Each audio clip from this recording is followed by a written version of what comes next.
mention any name, he said, "Oh, that's my cousin." You're talking, tell him I said I haven't seen him in a long time. Yeah, he's slowing down a bit. Oh, is he?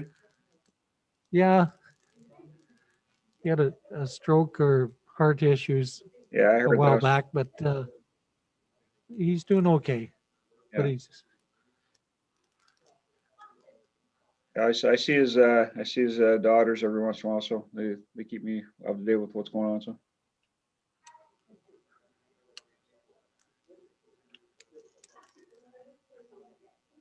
see, actually, there's a bit of history there. My sister was married to Ed's brother. your sister, which brother to Sil? Yeah, Kathy. Kathy's your sister? Yeah, Wow, they're small world. Eh? I know. I see Kathy. Well, we see her every once in a while. Yeah. Um, yeah, they're good.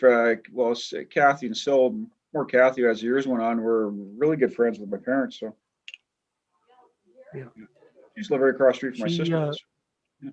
she's she broke her leg in Mexico on vacation, Oh, really? and they had to redo it 3 times. Oh my God. So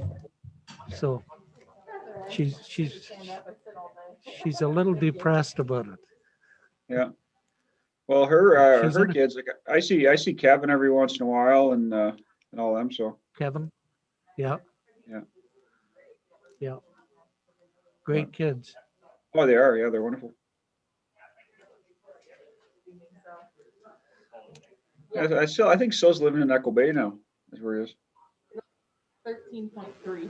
Well, he was in town, I thought, Oh, is he? Okay, maybe he's back up and there then. he was out there though before. Yeah. Okay, maybe he's Unless he gone. moved, maybe he moved back. I don't know. Okay.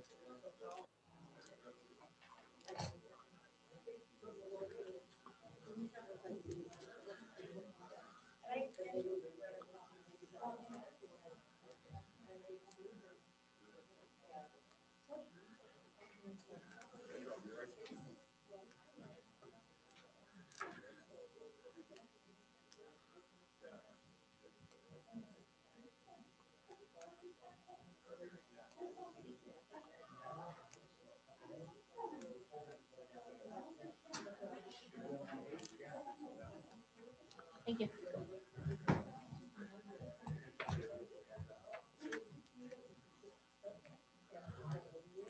Oh, we took the clock down there.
Victor, can you hear this? Oh, that's not a good sign. Hello? Sean, can you hear this? Yes, I can. Oh, okay, good. Okay. Or maybe couldn't hear through the mask.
Okay.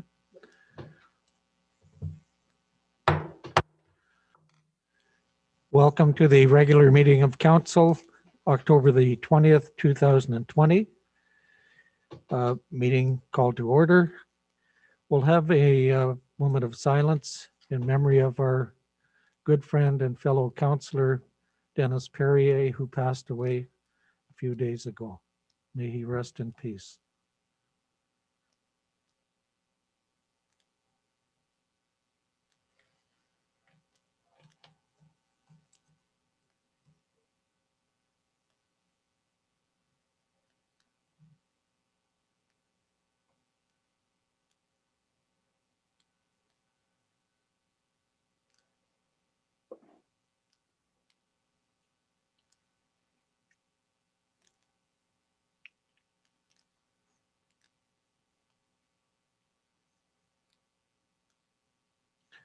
Madam Clerk, approval of the agenda and any changes noted. I have a motion moved by Rick Owen, seconded by Stacy White. Be it resolved that the agenda for the regular meeting of council held on October 20th, 2020, beginning at 4:40 p.m. be approved as circulated to all members of council with the addition of a closed session item to be listed as 13.3 Heritage North request to purchase. All in favor? Motion carried. Is there any declaration of pecuniary interest? Councillor Ivanov. 13.3. Okay, duly noted. Petitions and delegations. We will start out with the E4M Integrity Commissioner report, Representative Sean Sperling. Welcome, Sean. Thank you, sir. Would you like me to begin or? Yep. Okay. Thank you, Worship and Council. Thank you for having me tonight. My name is Sean Sparling, and I'm the Director of Investigations for Investigative Solutions Network. I'm actually in Sault Ste. Marie. We conduct many of the Integrity Commissioner investigations on behalf of expertise for municipalities who are your integrity commissioners. They contact us for the more sensitive, complex, or ones where there may be some form of conflict of interest, and we conduct those investigations. So I have for you tonight is a report. I'm going to read to you in the entirety the summary of the report. The actual report for release will be made available, I believe, tomorrow. It's just not available now because it has to be presented to the public first and then made available generally afterwards. So it'll be Peggy from E4M who will submit to you, and I believe it'll be tomorrow. So I'll just get right into the report.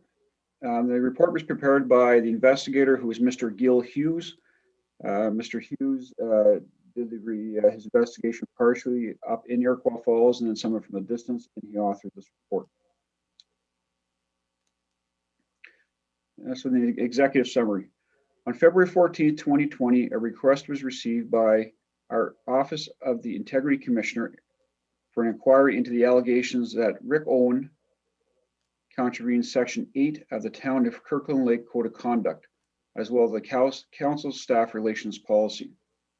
The request was filed by long-term municipal employee, Ms. Bonnie Sackrider, Kirkland Lake's Community Service Director.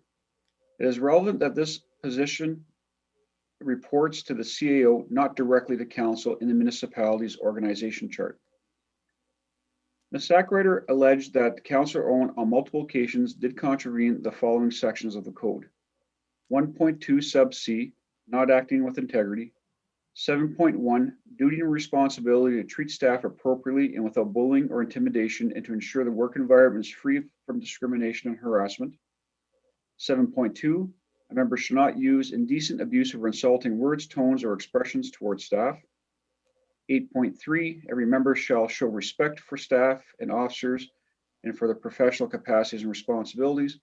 8.5, no member shall further his authority by intimidation.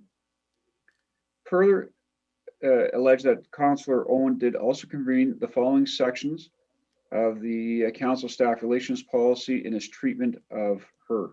5.7, staff shall not target or engage in vexatious comments, behavior, or conduct. Comments on staff performance shall be directed through the appropriate confidential performance reviews. 5.10, professionalism. Advance notice of staff questions to staff for an opportunity for staff to provide quality reports and advice. 5.11, members, staff, and officers shall work hard at fostering a climate of mutual respect. Each must respect the other's intelligence and professional duties. Members, staff, and officers must understand that they all face different, often unique challenges, and recognize that their overarching goal is to serve the best interest of the municipality. Ms. Sackrider reported that despite multiple training sessions at which proper conduct and staff relations were specifically addressed, Councillor Owen's behavior directly contradicted the principles advocated in these training sessions. She further reported that she had repeatedly been subject to overt as well as subtle or covert examples of intentional, rude, demeaning, and dismissive behavior by various councillors. Ms. Sackrider cited public reprimands, accusations about professional competence, and undermining of her credibility in front of others among the behavior exhibited by Councillor Owen on an intermittent basis beginning in December of 2018. She reported that these behaviors were demeaning and led to an extended leave from work. Ms. Sackrider reported several situations occurring over a period of several months. Her allegations included the removal of salary, disrespectful eye-rolling, interjecting, mocking comments during and after presentations, speaking unfavorably in front of staff, and blaming her for the township's inability to hire staff and generally undermining her credibility. The incidents form a pattern of negativity and disrespect. Reduction in salary. Ms. Sackrider reported that she was receiving a top-up for her salary for an extra administrative work that was added to her original workload due to the CAO vacancy.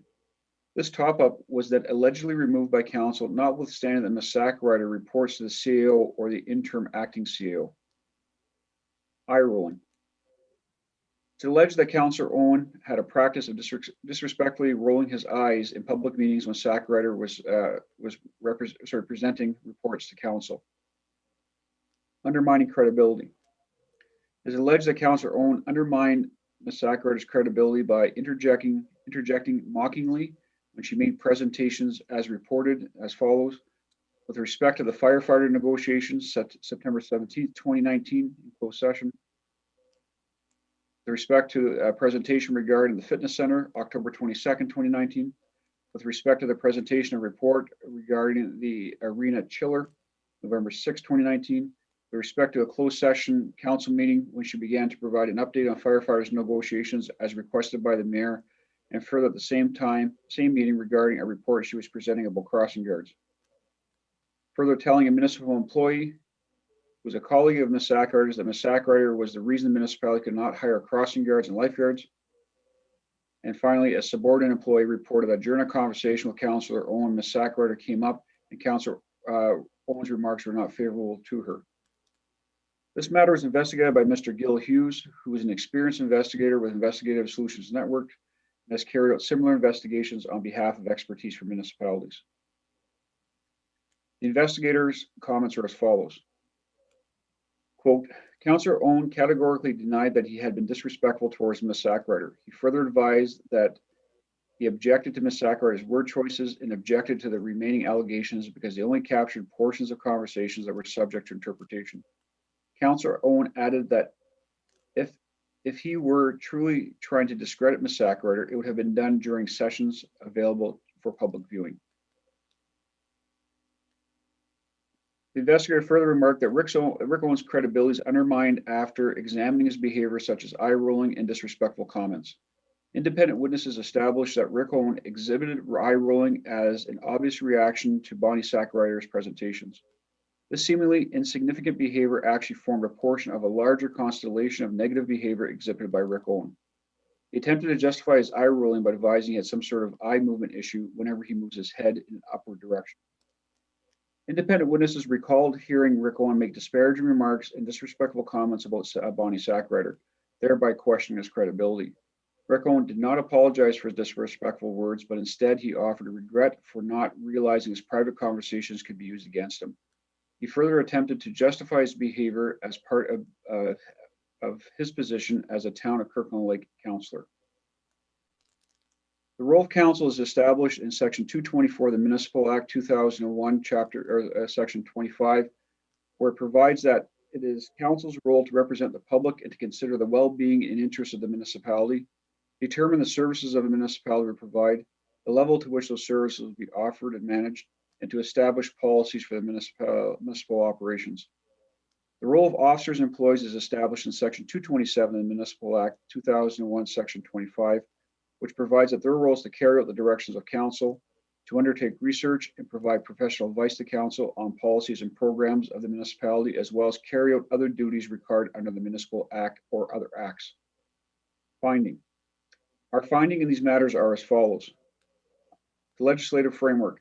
Under Section 223.4 sub 1A of the Municipal Act, members of council or members of the public may make a request for an inquiry to the Integrity Commissioner about whether the member has contravened the code of conduct applicable to that member. When a matter is referred to us, we may then conduct an inquiry in accordance with the Municipal Integrity Commissioner Inquiry Protocol, or upon completion of the inquiry, we may make recommendations to council on the imposition of penalties. Under Section 270 of the Municipal Act requires a municipality to adopt and maintain a policy with respect to the relationship between members of council and the officers and staff of the municipality. The town of Kirkland Lake has adopted such a policy, which contains a provision that it is the role of the Integrity Commissioner to investigate matters related to the alleged contraventions of this policy by members of council. The request. The request before us was properly filed in accordance with the Municipal Act and the relevant policies and procedures of the town of Kirkland Lake. The requester in this matter is an employee of the town. The requester alleged that Councillor Owen contravened sections 1.1 sub C, 7.1, 7.2, 8.3, and 8.5 of the town's code of conduct, as well as sections 5.7, 5.10, and 5.11 of the staff council relations policy. The inquiry process. Responsibility of the Integrity Commissioner set out in 223 sub 0.3 sub 1 of the Municipal Act. On March 1st, 2019, section 223.2 of the Municipal Act was amended and municipalities were required to adopt a code of conduct. Further, municipalities were to appoint an Integrity Commissioner who is responsible for the application of this code. Complaints may be made by council, a member of council, or a member of the public to the Integrity Commissioner for an inquiry about whether a member has contravened the code that is applicable to that member.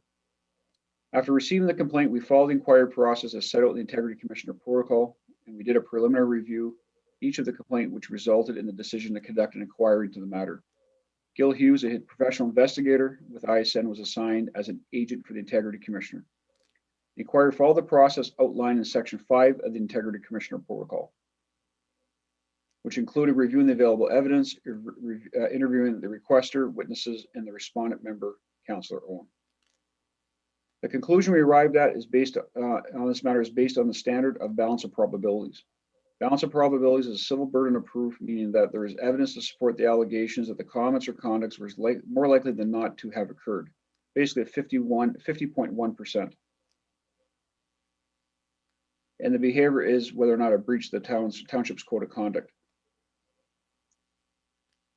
Just one sec.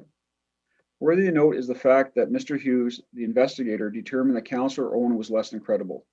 He attempted to justify his behavior by making excuses rather than owning his actions. The following were the facts determined by the investigator. Ms. Sackrider is employed by the town of Kirkland Lake. She currently holds the position of Community Services Director and reported being employed by the town for 36 years. In February 2020, she submitted a detailed complaint to the Integrity Commissioner alleging misconduct by Councillor Rick Owen.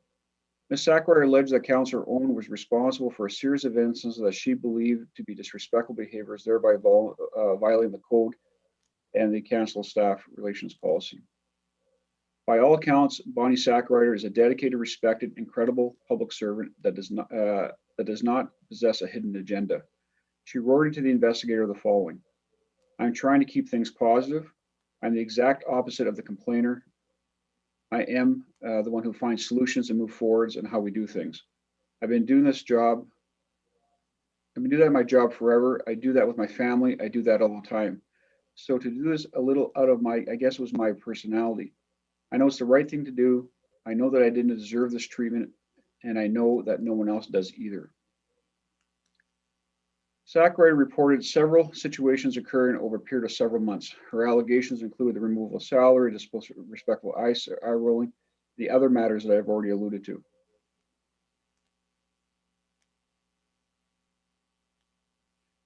Rick Owen was elected to council in October 2018 and sworn as a member of the town of Kirkland Lake to council in December 2018. Councillor Owen is a longtime resident of the town and was an area journalist prior to his retirement. He stated that he was motivated to become a councillor because of his belief that no one ever asked tough questions and were always assumed the town staff were telling the truth. Councillor Owen reported to the investigator that it's his opinion that the hard questions he asked likely ruffled feathers and was the foundation for the complaints against him. Councillor Owen denied the allegations that his behavior towards Ms. Sackrider was disrespectful and rationalized that if he intended to disrespect Ms. Sackrider, he would have done it in a public setting, not during closed sessions of council. The investigator found the following in regards to the reduction of salary. So I'm sorry, I misstated that. Councillor Owen reported the following in regards to the reduction of salary: that he had no idea of the amount of top-up being received by Ms. Sackrider, but believed that Ms. Sackrider's extra salary was removed because she had finished a specific task associated with the completion of the aquatic center. Eye rolling. That's his practice he uses when distracted by something and needing to refocus his thoughts. When asked if he ever rolled his eyes during Bonnie Sackrider's presentations to council, said, "I can't say if I did or I didn't." He attempted to explain how it might appear that he's rolling his eyes after recently discovering that when he looks up, his eyes go up into his forehead and move into position when he looks back down. Mr. Owen said he was unaware that his eye rolling until he became aware of his actions occurring. He's trying to block distractions such as grandchildren and refocus on objects. Undermining credibility. With respect to the allegations made by Sackrider, as noted above, the following provides a summary of her evidence: the respondent, the evidence, the counselor, and the relative witnesses. Regarding the allegation of 22 October 2019, when Ms. Sackrider was making a presentation regarding the fitness center, the following was found. Ms. Sackrider presented information in relation to a public and private fitness partnership. She recalled the counselor was saying this is all wrong, remarking about her fancy handouts. Ms. Sackrider felt the remarks were condescending and resulted in her being criticized in a public fashion. A witness recalled Ms. Sackrider having a PowerPoint presentation, a booklet, and statistics during the presentation because she was following the instructions of the CAO. The witness also reported that other private fitness providers who presented to council at the meeting complained because their presentation was not as sophisticated as Ms. Sackrider's. Councillor Owen denied that he had concerns about the town of Kirkland Lake having unfair advantage over the private groups and was trying to reach a common ground. It was Councillor Owen's opinion that Sackrider had made a bad situation worse because of the PowerPoint presentation, 5-page booklet, and the number of staff used to augment their presentation. Councillor Owen said the private fitness provider complained about the town having an unfair advantage. Also, Councillor Owen reported that he took exception to the formula Ms. Sackrider applied to justify the fitness center's pricing and accounting. Further, he did not believe that Ms. Sackrider is accurate and believed the town's 60% markup cost was unnecessary and affected a recently purchased private fitness provider business and other groups that rent church basements. Regarding the allegation of 6 November 2019, when Ms. Sackrider was making a presentation regarding the arena chiller. On this date, Bonnie Sackrider recollected presenting information regarding a chiller unit that is part of the ice making unit and was coming to an end of its planned 25-year life expectancy. A witness reported that Ms. Sackrider was speaking to council about things that needed fixing and the eligibility for fundings for the repairs. Councillor Owen advised that he took exception to what Ms. Sackrider was saying because she used the term legislated. It was his belief that because she was referring to legislation, it gave the impression that council had no choice but to follow what she was saying. Councillor Owen added that the previous council would have accepted what Ms. Sackrider was presenting and not challenged her position. Councillor Owen said by the third meeting regarding the chiller unit, Ms. Sackrider used the term regulation or regulations as opposed to legislated. He thought Ms. Sackrider's semantic change provided the council with a choice. It changed her position. Councillor Owen admitted that he did not look into the insurance provisions associated with the chiller unit and was unsure whether or not it fell within an insurance act or regulation. He did not understand that the chiller unit attached to the boiler had a 25-year life and that was due to expire in 2021. It would require some lead time and budgeting for the replacement of the unit, but he did not look into the matter any further.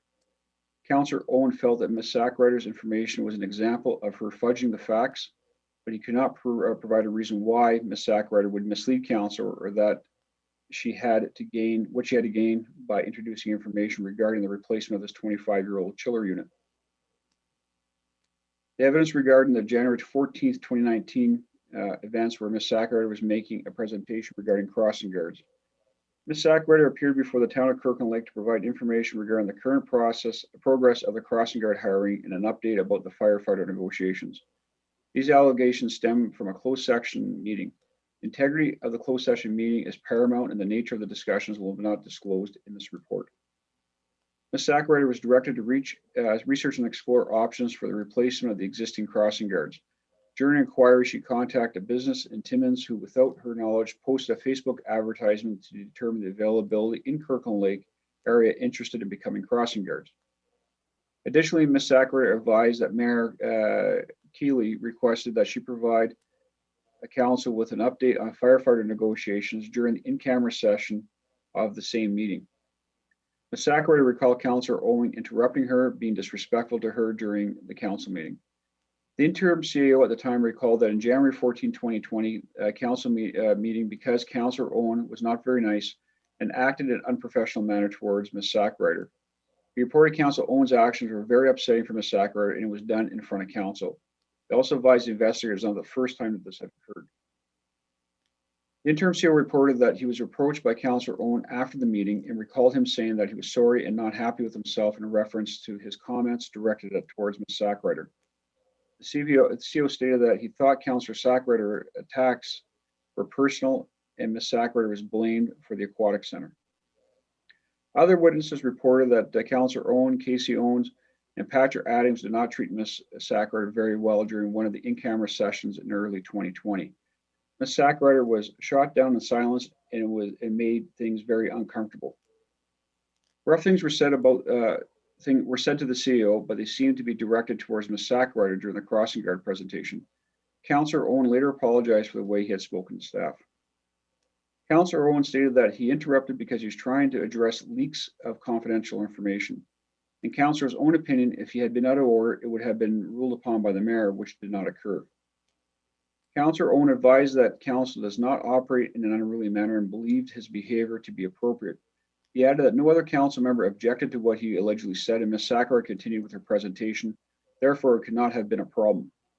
Councillor Owen did say that if he did say that. I'm sorry, Councillor Owen did state that if he did say the alleged words, it would have been in response to a topic that was being introduced that was not on the meeting agenda. Councillor Owen emphasized allegations related to crossing guards and other allegations occurred during the in-camera session. He denied saying she can't do this, it has to stop, because he would not have used the word she. Following is a quote within the report. There's no two ways about this. I was upset, but I never said she. That is just wrong. I was referring to the leaks. I was directing it towards the acting CEO at the time.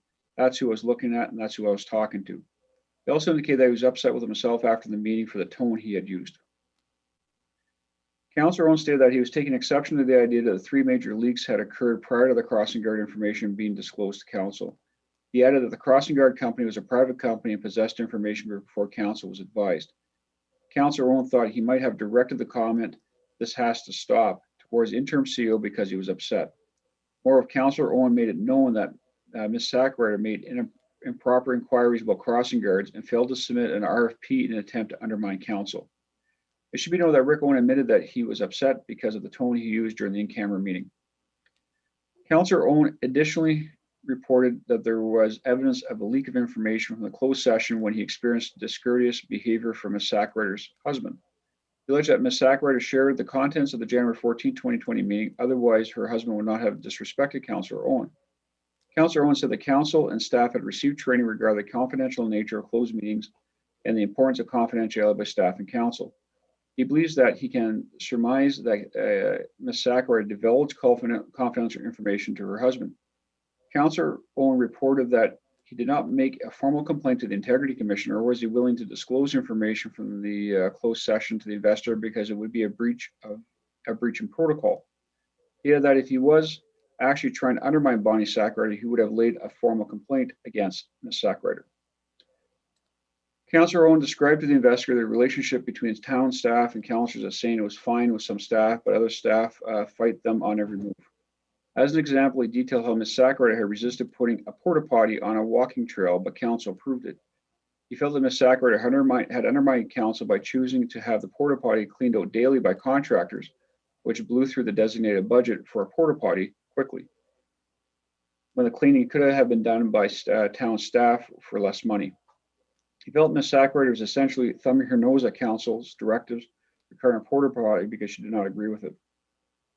Councillor Owen gave the investigator another example. He felt Ms. Sackrider was blocking council, describing how she had provided 95 pages worth of reports to address the issues of whether rent should be waived for food concessions during COVID.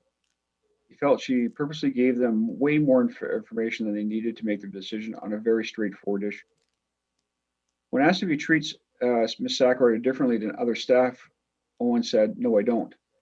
He said he asks hard questions and expects honest answers. He wanted to say that he feels a lot comes down to credibility, that Ms. Sackrider has a history of not following the rules.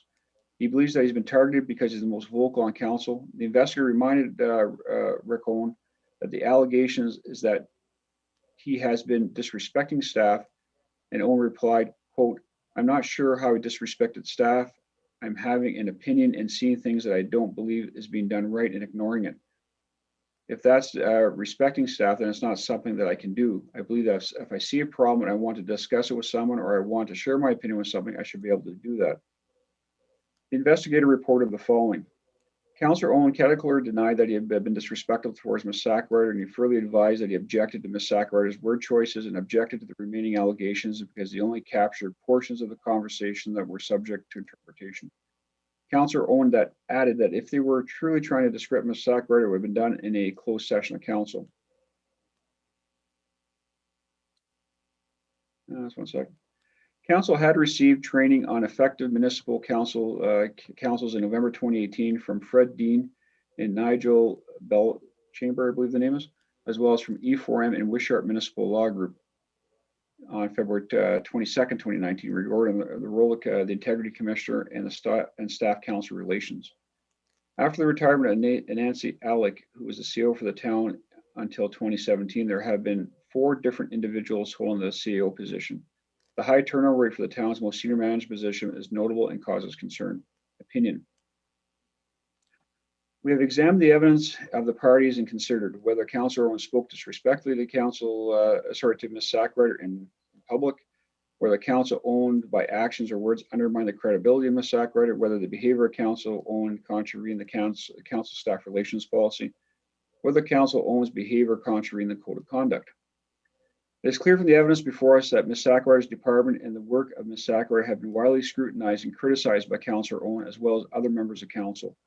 It is also clear that the professional relationship between Councillor Owen and Ms. Sackrider changed significantly after his retirement and the subsequent election of Council, where it now appears that his goal is to ask the tough questions. Sufficient witness evidence supports that Councillor Owen did on several occasions speak disrespectfully to to Ms. Sackrider and other members of staff. The evidence shows that this treatment of Ms. Sackrider was demoralizing for her, even though she continued to provide her report in light of such treatment. The fact that Ms. Sackrider continued in her professional role is not an indication that she was immune to the behavior. It is not the role of council members to berate a municipal employee, including the CAO, in a public forum. It is evident that several council members have done so, which is a cause for serious concern. However, the matter before us at this time relates solely to Councillor Owen. While Councillor Owen denied outbursts and other physical forms of disrespect during council meetings, several credible witnesses reported that Councillor Owen apologized for his behavior the next day. The evidence established that this occurred on more than one occasion and further that Councillor Owen was aware of his behavior. Section 5.7 of the Staff Council Relation Policy states, members of council shall avoid the temptation to play up divisions or conflicts. Staff and officers shall not be targets of divisive, vexatious comments, behavior, or conduct. The public expects members to do their job that they have been elected to do. The public expects staff and officers to do their job that they've been hired to do. Comments on staff and officer performance shall be directed to the appropriate confidential performance reviews. Councillor Owen prides himself on being willing to ask the tough questions because, quote, he was motivated to become a councillor because of his belief that no one ever asked the tough questions or were always assuming the town staff were telling the truth. Humiliating staff is not asking tough questions. It is not good leadership, nor is it consistent with council's own policies. It is evident from the statement that Councillor Owen distressed information received from staff, although did not provide the investigator with evidence either of inaccuracies nor errors in Ms. Sackrider's work. Moreover, it appears that it is his belief that municipal staff are untruthful and provide biased information to council. Section 5.10 of the Staff Council Relation Policy states professionalism. Members of council, staff, and others must treat each other with professionalism. When council requests that staff and officers appear before council, they must comply and be prepared for any questions council has. Advance notice of questions to staff provides an opportunity for staff to provide quality reports and advice. 5.11 of the same policy states, members, staff, and officers shall work hard at fostering a climate of mutual respect. Each must be respectful of the other's intelligence and professional duties. Members of staff and officers must recognize that they all face different, often unique challenges and recognize their overarching goals is to serve the best interest of the municipality. Section 1.2C of the Code of Conduct states, members must be committed to perform their function with integrity and avoiding improper use of the office. And 7.1 goes on to state that each member has a duty and responsibility to treat the members of the public, one another, and staff appropriately without abuse, bullying, or intimidation. And 7.2 goes on to state that a member shall not use indecent, abusive, or insulting words, tone, or expressions towards any member or any municipal staff member. Section 8 of the code further states that under senior administrative staff and in accordance with the decisions of council, staff and officers are required to serve the municipality as a whole. Every member shall be respectful of the role of staff, and the officers provide advice based on political neutrality and objectivity without undue influence from any member or group. Accordingly, no member shall maliciously or falsely injure or impugn the professional or ethical reputation of any staff person or officer. And it further reads, a member shall acknowledge and respect the fact that staff carry out directions of council through senior staff, including but not limited to a list of members, and no member shall perform or direct or attempt to undermine the duties of any staff person. 8.3, every member shall show respect for staff and officers and their professional capacities. And 8.4, no member shall direct, instruct, or compel any staff member or officer to engage in partisan and political activities. Conclusion. Councillor Owen clearly contravenes section 5.7, 5.10, and 5.11 of the council staff relations policy, which in itself is a contravention of section 5.1 of the code of conduct, which states every member shall observe and comply with every provision of this code of conduct, as well as other policies and procedures adopted or established by council. Further, Councillor Owen has contravened 7.1, 7.2, 8.1, and 8.3 of the code of conduct. We do not find that Councillor Owen's contravened sections 1.2C or 8.5 of the code of conduct. Of concern is that after considerable training dispensed to Kirkland Lake, Councillor Owen and indeed other members of council continue to operate outside their role. It is not the role of an individual member of council to attempt to perform, manage any municipal employee, including the CEO. Councillor Owen has been attempting to do so by his behavior towards Ms. Sackrider. Council as a body has one employee, the CEO. As a body, collectively manages the performance of the CEO. If Councillor Owen did not like the material that Ms. Sackrider was providing or believed that she was not providing council sufficient or accurate information, he ought to have addressed it in the following manner. A, ensuring any direction given to staff from council was included in the resolution directing the work. Or B, having a private a discussion with the CEO regarding his concerns. Alternatively, Councillor Owen is targeting his disrespect to one employee, which is Ms. Sackrider. Neither behavior is acceptable. It is not the role of council to disrespect employees when they do not agree with the advice they are given.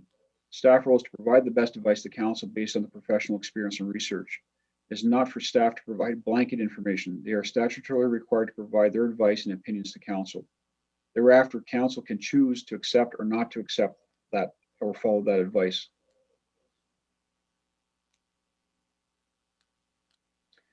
George Cuff, in his book, Making a Difference, Cuff's Guide to Municipal Leaders, a survival guide for elected official, writes, "You are not expected to manage this business.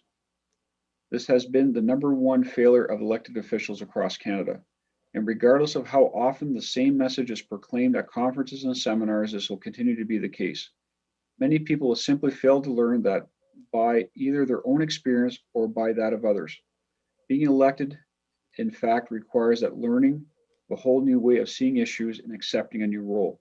Regardless of how successful you have been in your own business or careers, this experience offers few parallels." The role of an elected official is unique, is distinct and different from any other role, and needs to be learned and conscientiously applied if a council member is to be successful. Council and the administration serve as a team, each with distinct roles, yet working together in the interest of the public. Criticism of administration, particularly on an individual basis, should never be tolerated by a council. Council deals with the organizations through one employee, the chief administrative officer. Any other course of action attempting to guide the work of the administration should not be tolerated. Our summary of our findings and recommendations are as follows. We find that Councillor Owen did contravene several sections of the staff council relation policy. We found that Councillor Owen did also contravene multiple sections of the Town of Kirkland Lake Code of Conduct. For these type of contraventions, it is typically our recommendation that council receive further training on the council staff relation policy, the workplace anti-violence and harassment policy, as well as their obligations and a number of acts. However, Councillor Owen has received training from various municipal experts on these same matters and seems to continue to believe that it is his responsibility to manage individual staff and more specifically one employee. As such, we're recommending a financial consequence for Councillor Owen in hopes that perhaps a pinch in the pocketbook may garner attention where training has not. We therefore recommend a suspension of Councillor Owen's remuneration for a period of 1 month. An apology or other sign of regret for his inappropriate conduct would also be appropriate, but we hope that this would come from Councillor Owen without the need for prompting by council. Your worship, with respect, that is the report from the Integrity Commissioner. Subject to any questions that you have?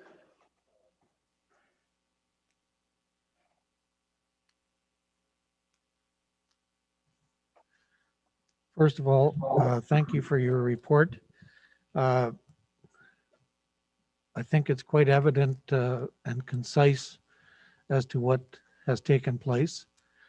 It's unacceptable behavior for any member of council to act in this manner. And on behalf of council, as the mayor, I want to apologize to Ms. Sackrider for the added stress and disrespect that took place. It will not happen again. We have had training coming out of our ears on what the responsibility of council is and how they are to act. And despite several closed meetings, at least 2, this type of bad behavior has occurred. It's been very frustrating because not all members are in that category. But we get painted but with the same brush. So again, I do apologize on behalf of council. Does Councillor Owen want to comment? Your worship, I'll wait till I see the written report before I make any comments. Thank you. I will mention that Councillor Owen did resign from the committee for Parks and Recreation, which was the right thing to do. So I do give him credit for that. So we have a motion to accept the report, or any other comments from council members? Motion? Thank you, your worship. Due to Councillor Adams' absence, is the rest of council okay for me appointing different names and moving forward with that? Okay. So for this one, it'll be moved by Stacy White, seconded by Eugene Ivanoff. Be it resolved that the delegation by Sean Sparling on behalf of E4M be received. All in favor? Carried. Thank you, Sean. Sir, if you don't have any questions, with your permission, I'll take my leave. I'm sorry. He's going to leave the meeting. Yep. Thank you. Okay, thank you. Good night, everybody. Good night. Item 4.2, delegation, Penny Farnell.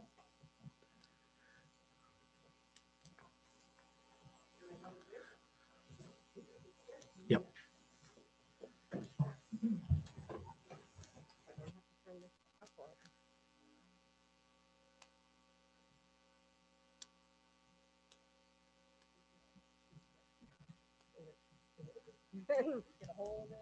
Okay.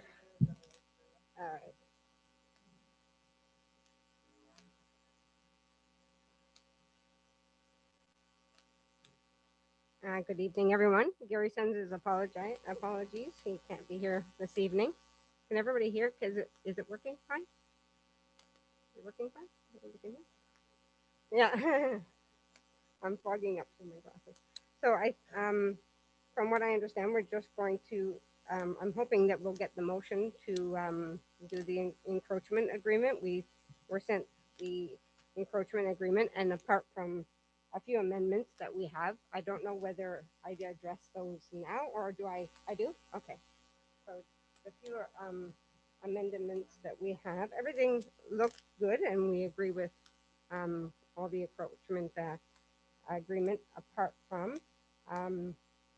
a few minor things. One was it's identified as a storage container, and it should be a carport because that's what it will be utilized as.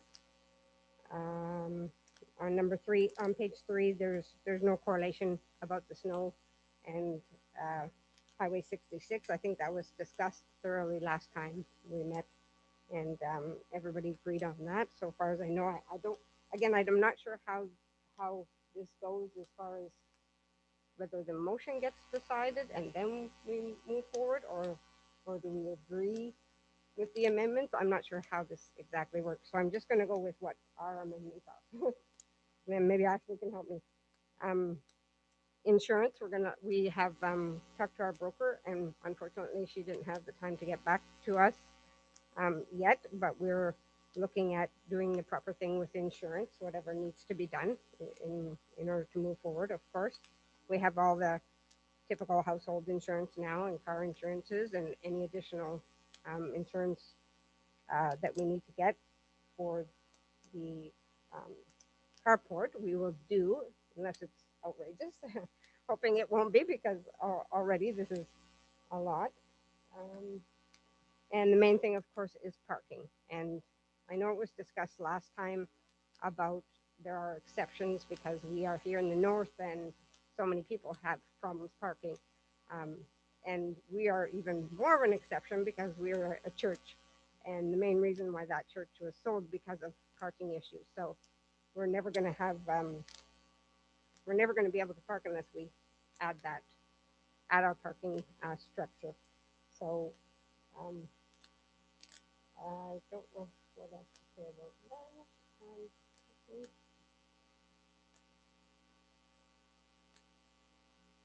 Oh, and the last thing that was the major concern is that we talked to our lawyer about this as well. And right now, I mean, just doing the structure and, the engineer's report, that we have ongoing right now. So we've contacted engineer, he's doing up our drawings. He came and looked at it. As far as he sees, there may be additional structures needed to be put in place. And if there is, we'll do that. Obviously, it's going to be our building, and our car's under it. So, and we certainly don't want anything to happen. So he's working on that right now. And once we get the approval, then we'll get the engineer's report, because I think that's needed in order to move forward with the town part. So that is being worked on now. So I just didn't have the final thing. He did send the drawings, but he hasn't done the final stages yet. So, but anything that needs to be put into place, we will obviously do that. And then the final thing was on page 3, it says that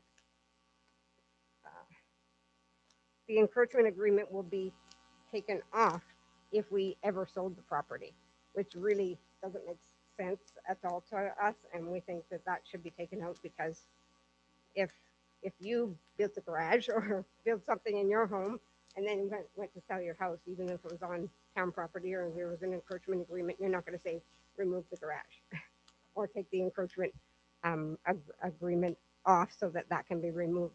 Obviously, we've converted a church, which is a unique building in its present form, obviously, beautified it, and that again came with so many challenges. So it's coming into town, everybody sees it.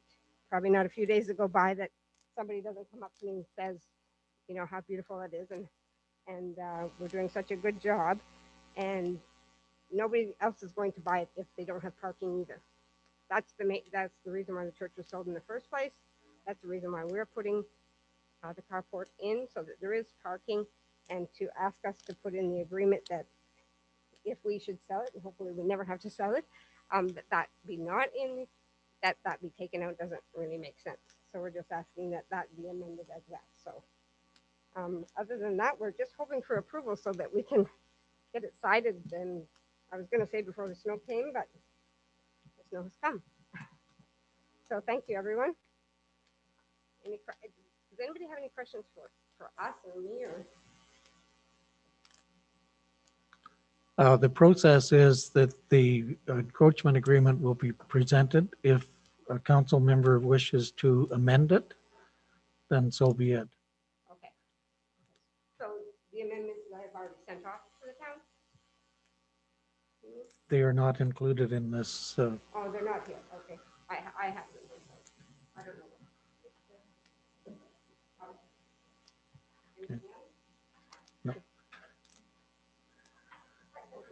know. Ms. Bilodeau, do you wish to comment? Your option. Nope.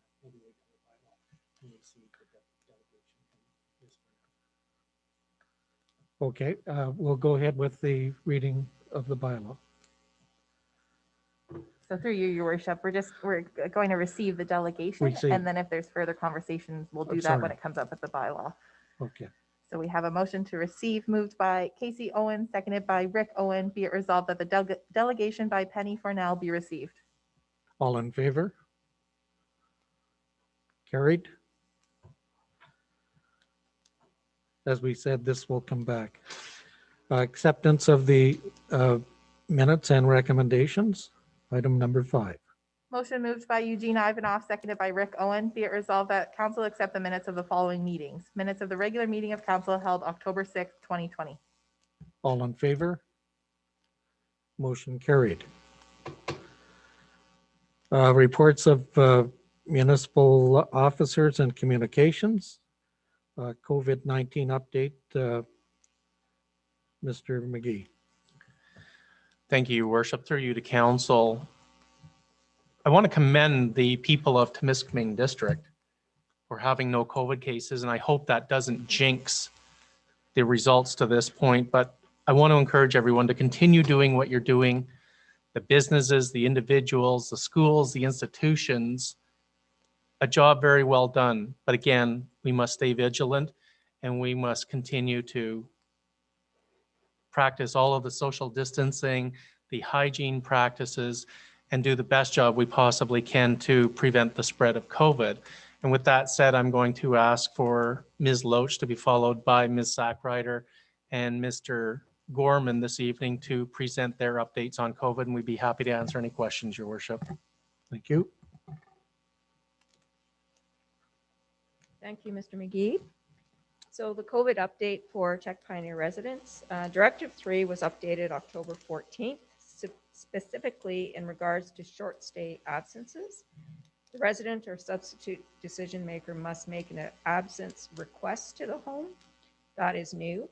Homes must review and approve all non-medical absence requests based on a case-by-case risk assessment. Additional COVID prevention and containment funding has been received for September and October. And the ministry has announced funding to long-term care homes to support minor capital improvements directly linked to improve infection prevention and control practices. And Tech Pioneer residents will receive just over $70,000. And this is one-time funding. Thank you. Ms. Backrider? Thank you. Thank you, Ms. Loach. Through your worship to council, on October 3rd, Ontario regulation rules for areas in stage 3 was once again amended. Among the changes was the introduction of mandatory masking in indoor spaces. This supplements the existing directive from the Temiskaming Health Unit. To be compliant, all staff must wear a mask or face covering in a manner that covers their mouth, nose, and chin at all times in indoor spaces, including vehicles, unless they are in an area that is not accessible to members of the public and are able to maintain a physical distance of at least 2 meters from every other person while in the indoor area. Additionally, workers that are behind an impermeable membrane are no longer exempt from wearing a face covering. The health unit also indicates that if we operate a higher risk setting, we are encouraged to exceed the minimum requirements wherever possible. This includes additional distancing, increasing the ventilation of indoor spaces, the use of barriers such as plexiglass, and encouraging the proper use of masks. Staff in all departments have been very respectful of the directives and continue to show concern for the health and well-being of their workmates and residents of Kirkland Lake. Residents who attend and use services offered by various municipal departments have also been respectful of the numerous changes to their traditional practice. Thank you, and next we have Mr. Gorman.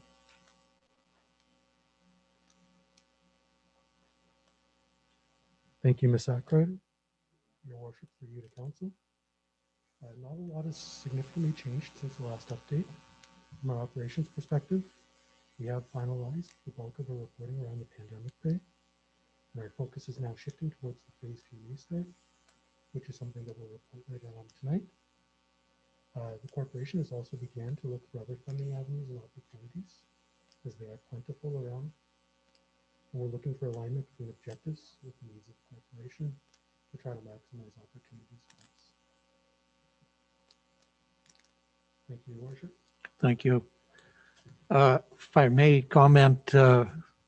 McGee, in presenting this report and with the following and staff members. There was on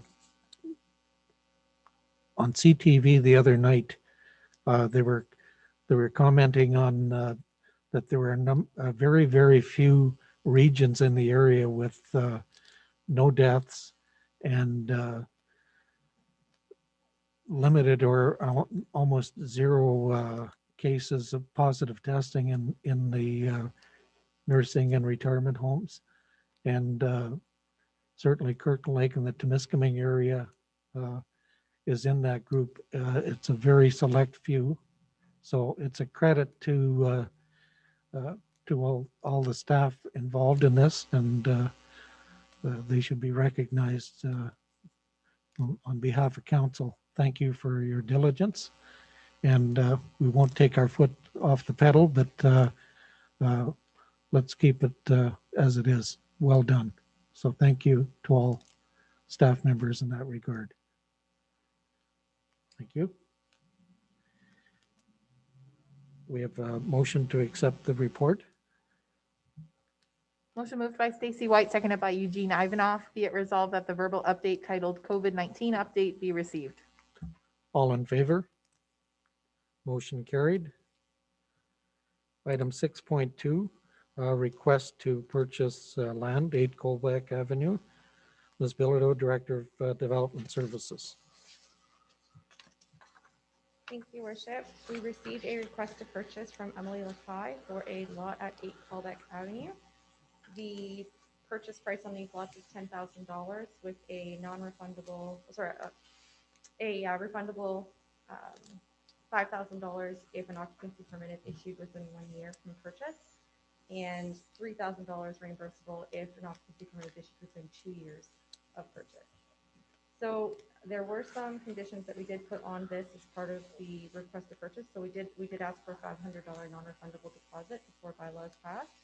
We have received that, and the purchaser is amenable to the terms and conditions that we've imposed within our offer. So at this point, we are considering a bylaw be passed for the execution of purchase and sale for this lot.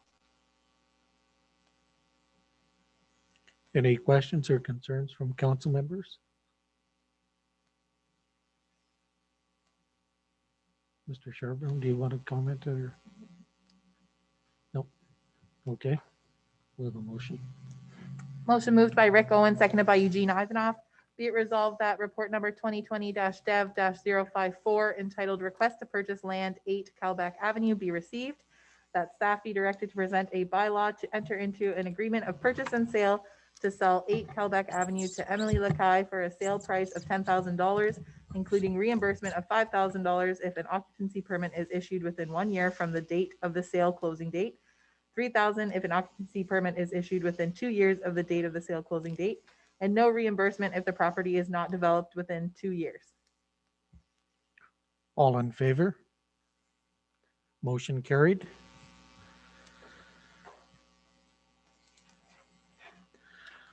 Item 6.3, the Encore Club request to waive tipping fees. Ms. Bilodeau or Mr. Charbonneau? Okay.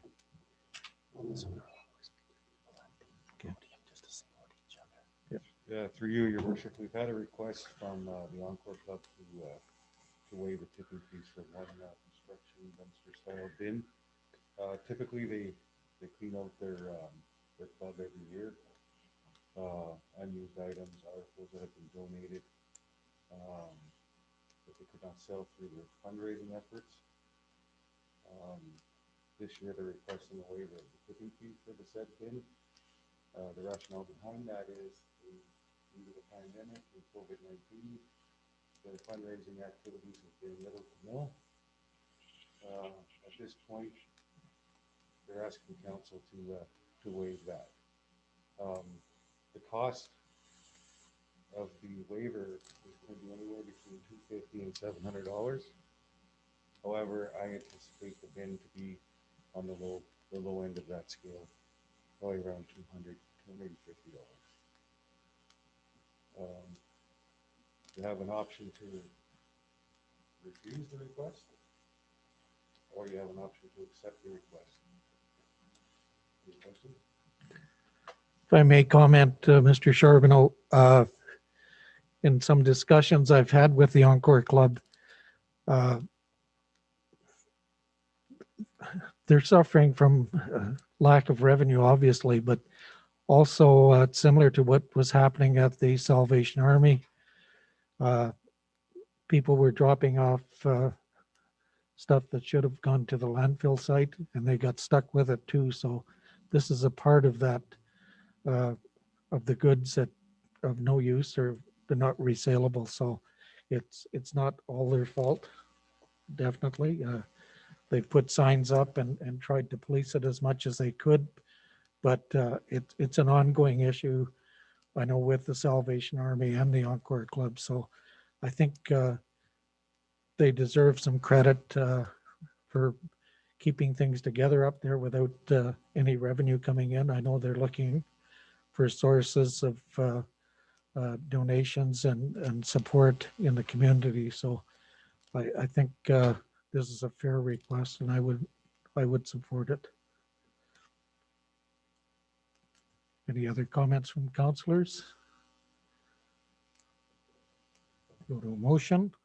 Motion moved by Casey Owen, seconded by Rick Owen. Be it resolved that report number 2020-dev-055 entitled Encore Club Request to Waive Tipping Fees be received, and that council authorize staff to waive 100% of the tipping fees for the Encore Club to dispose of one waste bin associated with disposal of unsold items.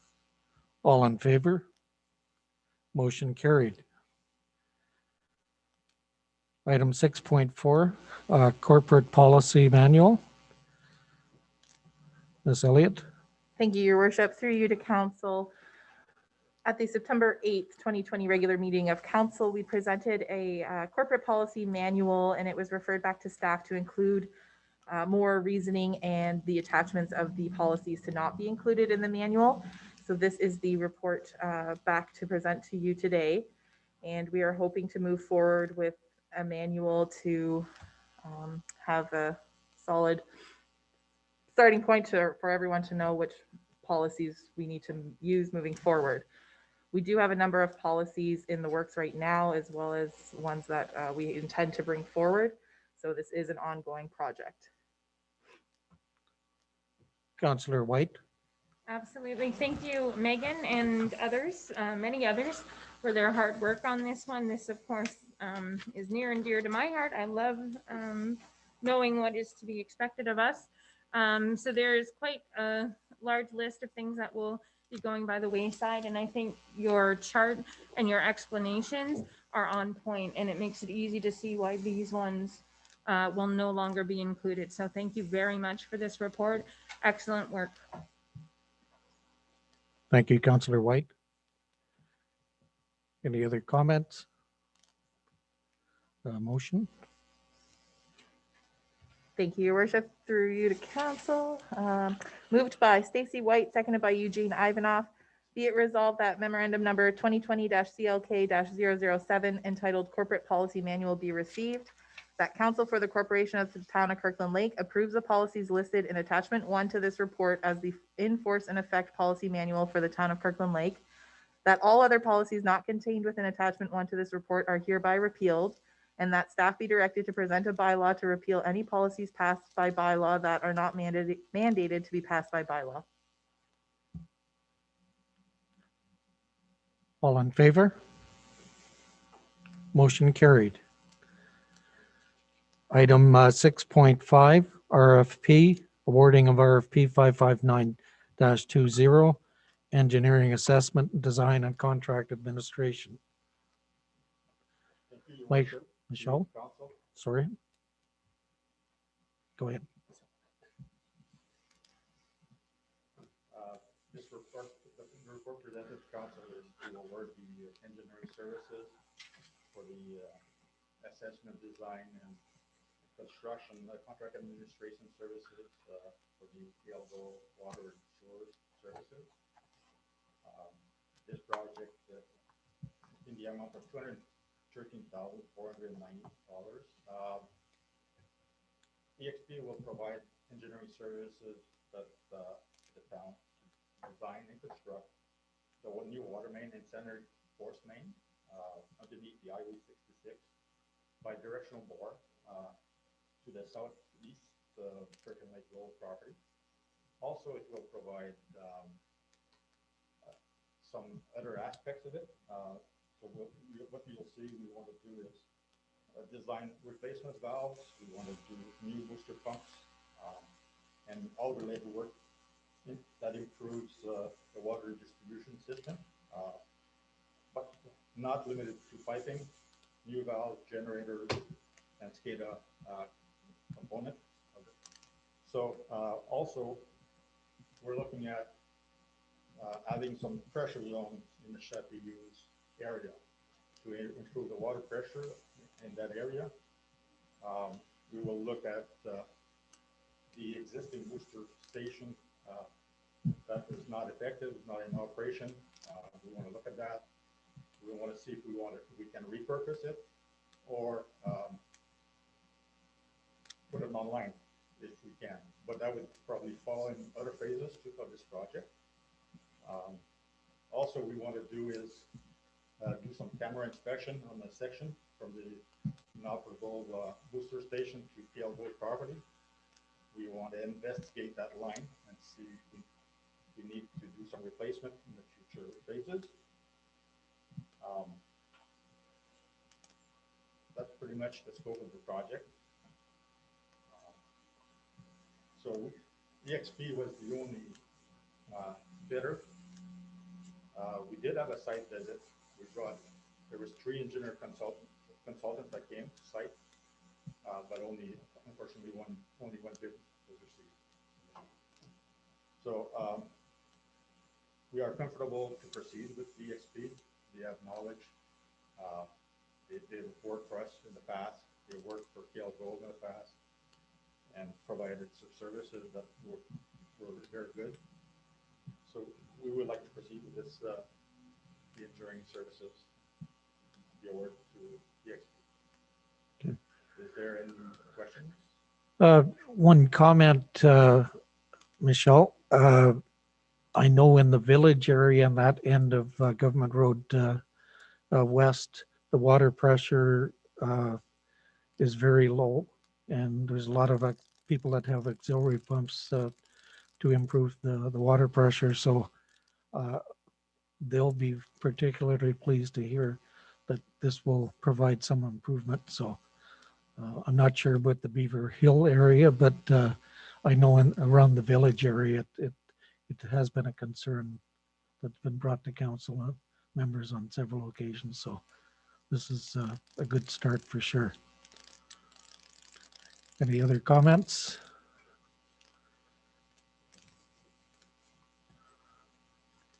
Motion moved by Eugene Ivanoff, seconded by Stacy White. Be it resolved that report number 2020-PW-009 entitled Award of RFP 55920, Engineering Assessments, Design and Contract Administration Services for Kirkland Lake Gold Water Sewer Servicing be received.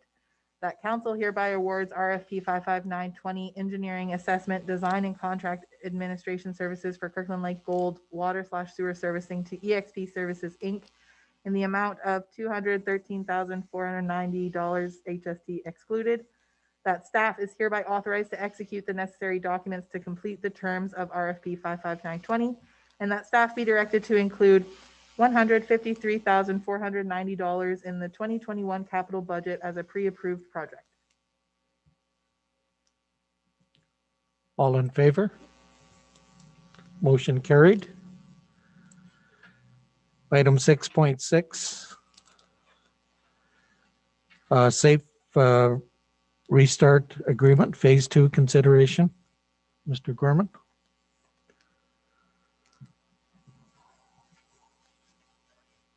Thank you, Your Worship, through to your council.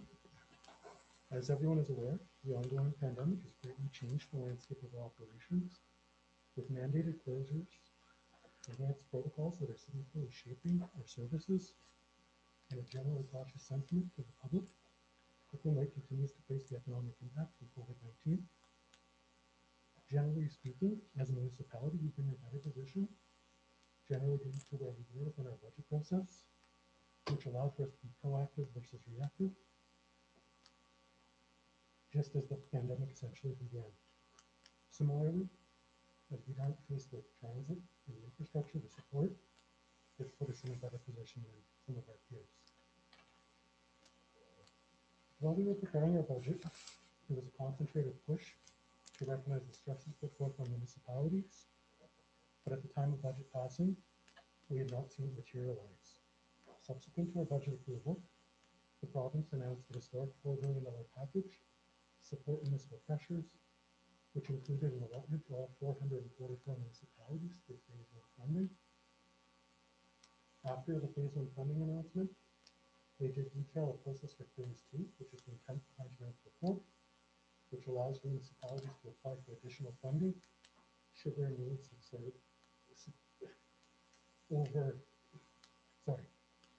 should their needs have came in over the initial allotment given through phase one. Our phase one monies received were $567,000. The detailed schedule in behind shows you what our projections are basically looking at for the balance of the year. I think it's important to understand that this phase one monies are associated with 2020 pressures, not entirely focused on the next year. Had we have been in a favorable position, we could have rolled that money forward to the next year's pressures. But after sitting down with the management team, it looks like our costs have slightly exceeded. Now we said costs should also qualify lost revenues. So if you're looking quickly at Schedule 1, as you can see, our initial allotment was $567,000. And what we've essentially done is we've estimated our lost revenues using 9 months of 2020 and then a forecast out for the balance of the next 3. We've identified our incremental costs and then cost-saving measures and mitigations that have helped to offset some of this impact. It's important to understand that these amounts do not include TPR, as they've been receiving supplemental funding, and they have their own reporting requirements. So we've tried to narrow the focus solely on the impact of our municipal operations. Touching over on Schedule 1, far and away the biggest impact has been was program revenues. A combination of them are due to service closures and mandated closures that we saw. As expected, within the budget process, recreation was hardest hit. And initially, we had estimated that to be about $180,000 in lost revenues. And in reality, we're looking at more like $362,000. When we factor in the ongoing challenges, the lack of rentals, for senior user groups who are pausing to better understand the landscape, and as such, it's impacted us far more tremendously than we anticipated. Recreation was far away the biggest one outside of where we budgeted. As you look through your other areas, we were more aligned with where we expected around Heritage North Museum development services. But we hadn't really anticipated the loss of fuel sales and people not traveling from municipalities to municipalities. We wanted to identify those as lost revenues as well. So far and away, like I said, the recreation came to be no surprise. It was one of those things that's very user driven, and the one that's been shaped the most by these changes in protocols. When we look at the second schedule, we had initially estimated our expenditures that we probably had implemented the budget of about $15,000. When we were preparing the budget back in March and April, we anticipated greater advertising, that kind of thing. In reality, when we started adding costs to the technology to accommodate new meeting sources, withdrawal stickers and packets and everything else. But we did recognize that it was exceeding what we initially targeted. One of our Q4 estimates, we think it's going to come in over $22,000. The biggest change that we've seen on the cost side of things is on the janitorial side. So our initial plans were to redeploy janitorial staff, but in reality, with the advanced cleaning schedules across all the facilities, we have some higher costs in that area in particular. And then I've counted this as an additional cost, when we found an additional cost for lost revenue. The reason I put our waived interest and penalties here is because it's something that's measurable. It's not a hard estimate in this case. Essentially what we did is we took our tax roll in the years for the last, just 3 months that we waived. And it came in at the 77,600 to the 68,000 initially. And then really the last aspect of it, and this is a bit of an important thing, is the expectation is that municipalities will be able to manage their expenditures and try to offset some of that impact that we saw. We did see those savings. So within the budget process, we knew that we would see some decrease on casual labor costs, chemicals, certain things like that. And in reality, that extended closure that also support the revenues has helped the cost side of things. It helped diminish that impact somewhat. So in addition to the recreational side of things, we did see some cost savings around the museum and also with crossing groups, walking in the streets, the last few months of this quarter. So all in all, right now, we're just a touch over our allotment monies. I'm recommending, and staff would recommend that we basically seek an application and put it forward. We have a deadline, which will be next week. That is see and express our intent. No harm, no foul, or anything like that. And then we'll continue to look towards other opportunities. It was a good exercise for us because it helps us step forward on our budget for 2021. A lot of insight now watching this things go through. So thankfully, timing is everything. Compared to an outstanding with other municipalities. So if you guys have any questions, I'd be happy to try to help. If there's any specifics about the forecast. Councillor Ivanov? Yeah, just a comment. Great job. It's easy to follow. I mean, anybody can look at this and just see exactly what was projected and where the cost savings are and where the extra costs were. So thank you very much. No other comments. We'll go to a motion to receive. Motion moved by Rick Owens, seconded by Casey Owens. Be it resolved that report number 2020-FIN-007 entitled Safe Restart Agreement Phase 2 consideration be received, and that staff be directed to prepare, finalize, and submit an application for Phase 2 funding consideration. All in favor? Motion carried. Item 7, consideration of notices of motion, none noted. Item 8, introduction, reading, and consideration of bylaws.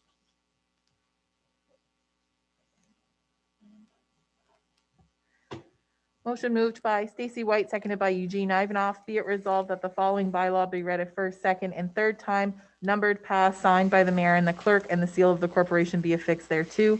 Bylaw number 20-082, being a bylaw to authorize the mayor and clerk to execute an agreement and to appoint Kim Collette as the Integrity Commissioner for the town of Kirkland Lake. All in favor? Motion carried.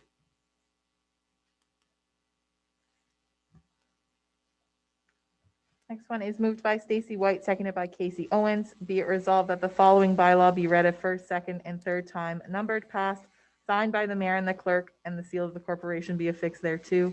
Bylaw number 20-083, being a bylaw to authorize the mayor and clerk to execute an agreement with Penny and Gary Fornell for a portion of the Kirkland Avenue Road allowance in Swastika.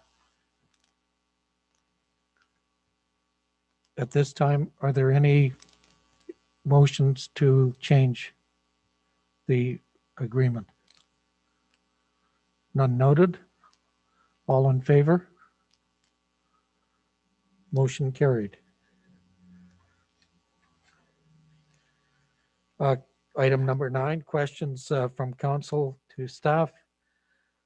Strategic plan items sent in by Councillor White. Do you care to make any comments first? So during the strategic plan presentation. We got a lovely chart of items that were going to be done and what year and what quarter.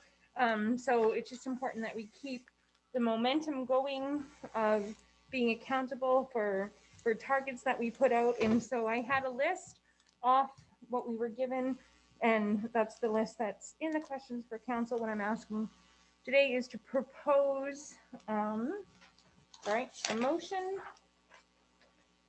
Be it resolved that the question from Councillor Stacey White regarding strategic plan items be received and staff be directed to bring back a report as per status of items set out in the question. Can I please have a seconder if anybody's willing to second? Councillor Owen, Thank second. you. Before we go to vote on the motion, could you comment on the progress? Certainly, Your Worship. Thank you through you to council. So if council wishes to pass the motion, certainly council's prerogative. Staff will be reporting on all of the strategic plan priorities as part of the quarterly reporting. And I thought we had mentioned that at the time of the KPIs and the strategic plan quarterly reporting, but it is highly important that all of the strategic plan items come forward to show where staff is at with respect to each item. And just like financial reporting, a brief description as to what is complete and what the status may be of various other items and how they interrelate with respect to the budget, the strategic plan, and the organizational structure. So more than appropriate, but just to let council know that you're not only going to get the items from Q3, you're going to get all the items within the strategic plan, and it'll just give you a glimpse into how the progress is proceeding, even in light of COVID-19, which frankly, I'm developing a very strong dislike for COVID-19. So it would be nice to be done with this.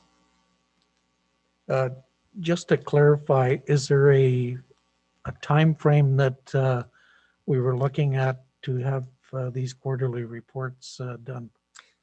Absolutely, Your Worship. Thank you through you to council. Staff is targeting 45 days following the end of the Q. So with September 30th being the end of Q3, Mr. Gorman and the directors are targeting the middle of November. And with the first meeting being the first Tuesday of November, that's the target date that we would hope to have everything ready. It allows the financials to close out, the KPIs to be developed, and the strategic plan certainly being a much easier reporting mechanism than collecting all the financial data and the KPI information, which is very exhaustive and intensive. Good question. Thank you, Your Worship. Okay, we can vote on this motion. I think you've covered off what the timeframes are, but all in favor? Wait, yeah. So Oh, sorry. regardless if we pass this motion or not, we're getting the reports in 2 weeks, basically? Yes. Okay, well, That is the then- target, then Your it's a- Worship, barring any tragic event happening between now and then. And as we've advised council in the past, starting the KPIs and the financial reporting back in Q1 of 2020, we're looking to continually build on that information and data set coming forward and provide as fulsome a report to council as possible. Councillor White?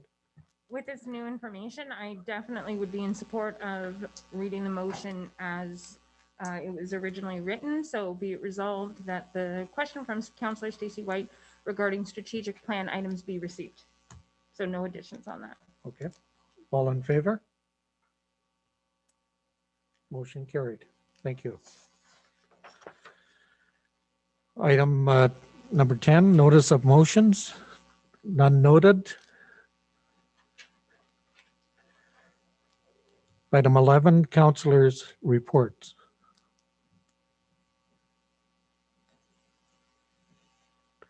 If I may speak on behalf of council, we lost a dear friend and great counselor and Dennis Perrier over this past week. He was a joy to work with, to say the least. He had a great calming effect on council when things got a little hot and heavy, and great judgment.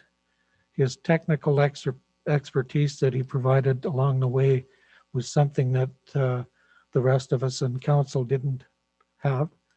So he had his own niche for sure. And there were several times during the past 2 years that he certainly did his part and educating the council members in the technical aspect of the operations. So on behalf of council, if I may, send our condolences to his wife Becky and their children and family friends.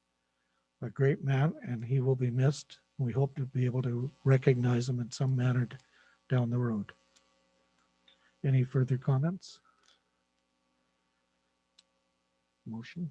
Oh, sorry, Councillor Owens. Owen, sorry. Um,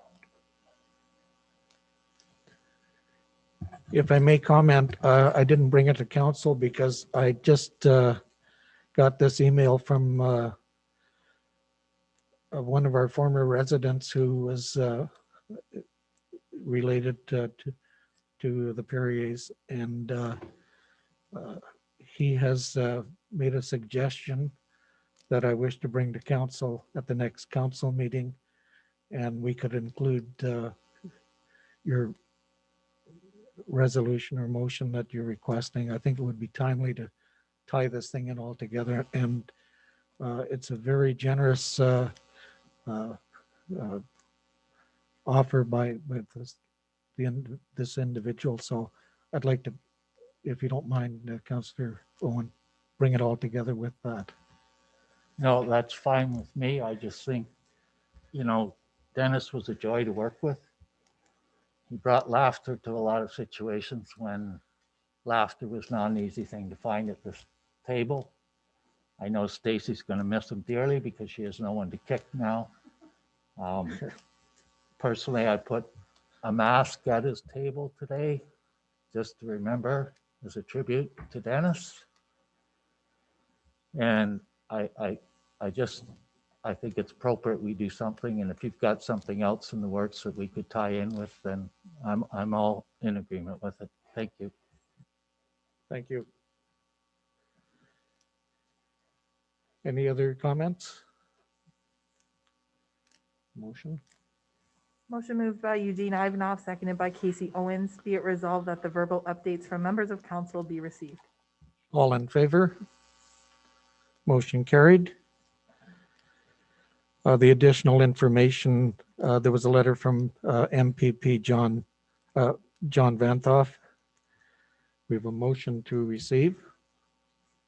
Motion moved by Eugene Ivanov, seconded by Stacy White. Be it resolved that the letter dated October 1st, 2020 from John Vantoff be received.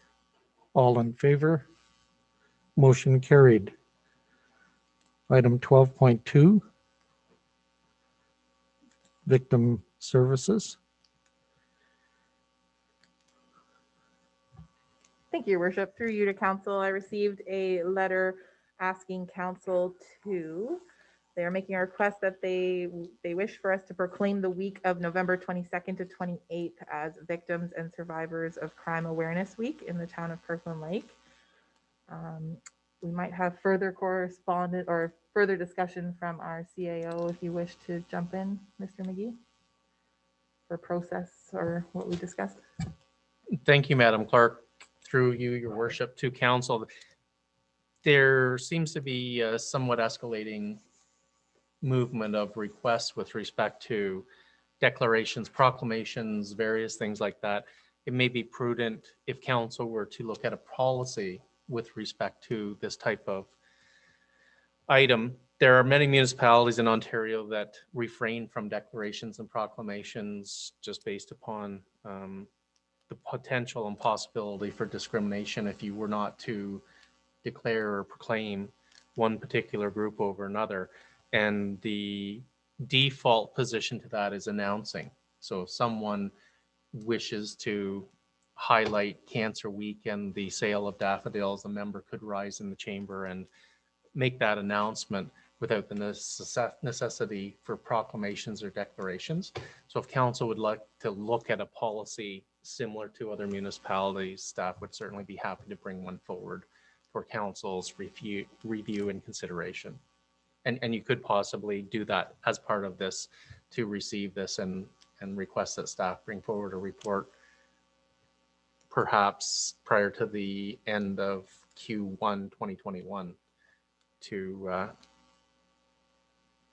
consider the declaration proclamation of various items. I can advise that I think there's thousands upon thousands of different days and weeks identified for different purposes that it could turn into a very cumbersome process if you don't have a mechanism to address it.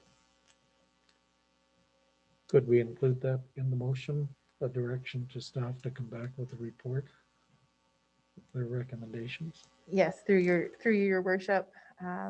Recommendation staff is making is a motion moved by Casey Owen, seconded by Stacy White. Be it resolved that the letter dated October 5th, 2020 from Victim Services of Timiskaming District be received and that staff be directed to create a policy for proclamations. Okay. Any further comments?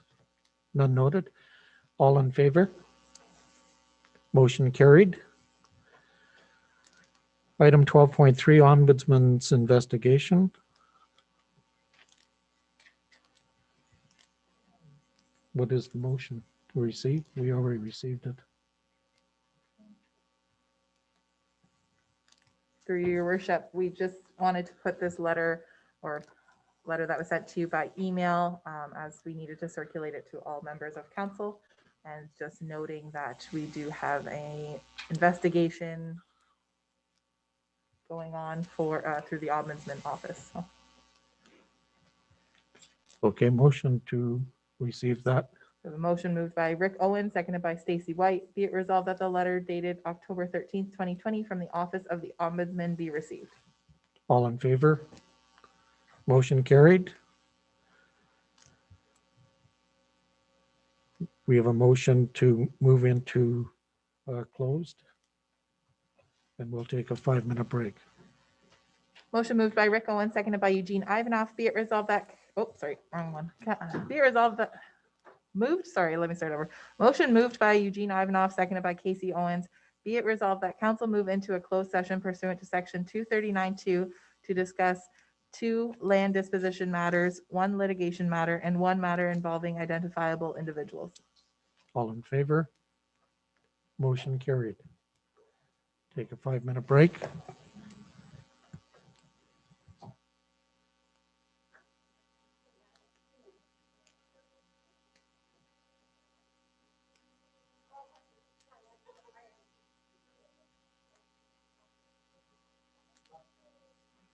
Buy your Chinese food.